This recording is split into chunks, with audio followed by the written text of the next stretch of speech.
Hey Durtbagz, Erin here, head back at Durtbagz.com with another episode of Books in my dirt bags. It's just that easy. This week, I'm going to talk about The Devil and the White City.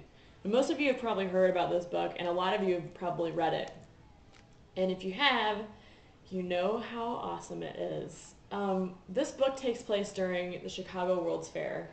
The first one in late 1890s is when they started planning for it, and then they had it in 1902 or 1903. And there's two stories that happen in this book. One follows the life of the World's Fair and the people, the architects behind bringing the World's Fair to Chicago, what it took to get the fair online by the time it was supposed to happen, because they hardly had any time at all to build and design all of these buildings and landscape everything. And it also, this other story is following a freaking mass murderer in Chicago killing people at the time of the World's Fair. And guess what?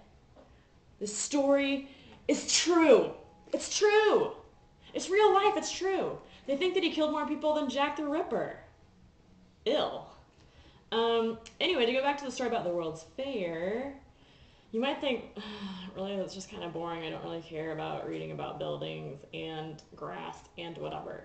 Well, it's a little more complicated than that, because people that were brought onto the job to help with designing were let go or quit or died. I mean, hello, it's 1902, 1890s to 1902, 1903.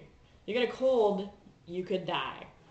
Also, Chicago was in a pretty good depression at the time, so things were not up to par, or they weren't ideal anyway to host the World's Fair. So it follows all these deadlines that they had, and it just seemed impossible for them to get anything done. I don't know how they did get it done, because it starts out with two guys that are mainly responsible for the whole thing. And they have to bring in all these architects because they have to design and build all these buildings from nothing. And if you look them up, if you look up the Chicago World's Fair, the buildings are incredible. In fact, there's one building left from the Chicago World's Fair that's still being used today, that exists, first of all, and is still being used. Have you ever heard of a little place called the Museum of Science and Industry? Built for the Chicago World's Fair. How cool is that? I know. Also, the cool thing about the Chicago World's Fair was that a lot of things were invented or created for that we still use today. Like, I don't know, you ever heard of the Pledge of Allegiance? Yeah, Chicago World's Fair. How about Cracker Jacks? Chicago World's Fair. And then there was this project that they had because Paris had hosted the previous World's Fair, and they had the Eiffel Tower. And Chicago wanted to out-Eiffel the Eiffel. In other words, they wanted to be remembered for something even bigger than the Eiffel Tower. So they had this contest, and all these people kept bringing them crazy ideas, and they were like, we can't build that. We can build that, but that's stupid. So finally, this guy comes to them with this plan, and it seems so bizarre and so impossible to build. But if they can pull it off, it will for sure out-Eiffel the Eiffel.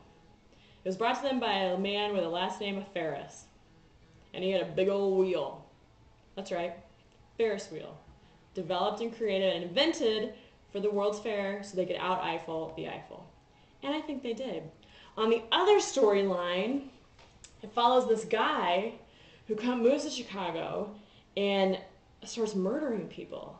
And how he does it, and I don't mean how he does it like how he murders them. I mean kind of, but it's about how he finds the people that he's going to kill and how he builds this. It's not even like a house, it's just like this big, huge complex, and how he's smart enough to hire on different contractors for different parts so that they don't put two and two together to figure out what he's actually building it for. Creepy, but it's so good.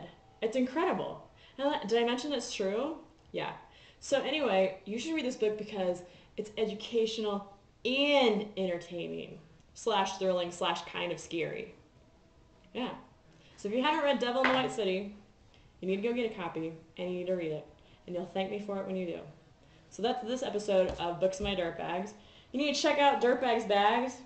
Dude, summer's right around the corner. You better learn how to water ski a lot better than that guy. And Durtbagz shirts. Sweet. By the way, my hat says, Tina, come get some ham. All right, next week I'm going to talk about a book that I actually don't like. And I might not finish it before then because I'm so mad at it. So there you have it. I'll smell you later, dirtbags.